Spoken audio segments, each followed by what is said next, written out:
নমস্কার বন্ধুরা, মার রান্নাঘরে তোমাদের সবাইকে স্বাগত। আজকে বানাবো আমি ফুড কালার দিয়ে কাজু কিশমিশ দিয়ে ফ্রাইড রাইস।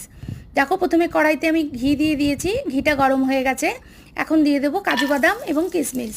কিশমিশ আর কাজু বাদামটা ভালো করে ভাজা হয়ে গেলে এর ওপর দিয়ে দেবো আমি আগে তৈরি করে রাখা ভাতটা আমি থালার মধ্যে রেখেছি যেন সেটা ঝরঝরে থাকে। ভালো করে কাজু বাদাম আর কিশমিশটা আমি ভেজে নিয়েছি।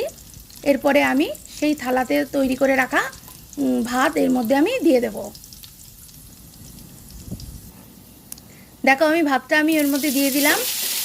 ভাতটা যেন একে অপরের সঙ্গে লেগে না থাকে সেই কারণে আমি থালার মধ্যে আগে ভাতটা রেখে দিয়েছি। এরপরে ভালো করে ভাজা ভাজা করে নেব ঘিয়ের সাথে, কাজু বাদাম কিশমিশের সাথে, আর রাইসটা খুব সুন্দর করে ভেজে নেব।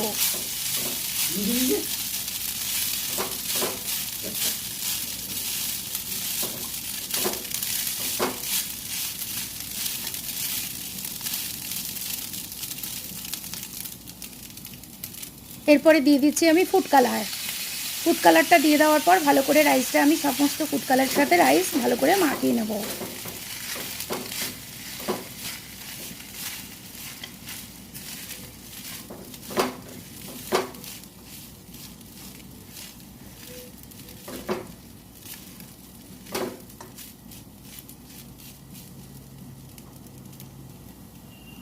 এরপরে দিয়ে দিলাম আমি স্বাদ মতো নুন,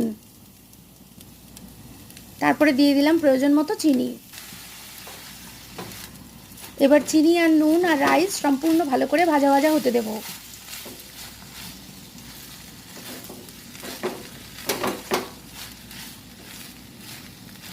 ততক্ষণ ভাজবো যতক্ষণ ওই ফুড কালারের সাথে যে জলটা ছিল সেই জলটা মরে না যায়।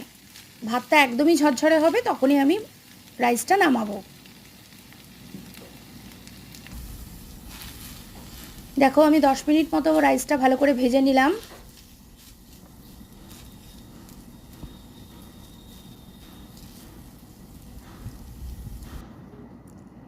তৈরি হয়ে গেল আমার বাসন্তী ফ্রাইড রাইস।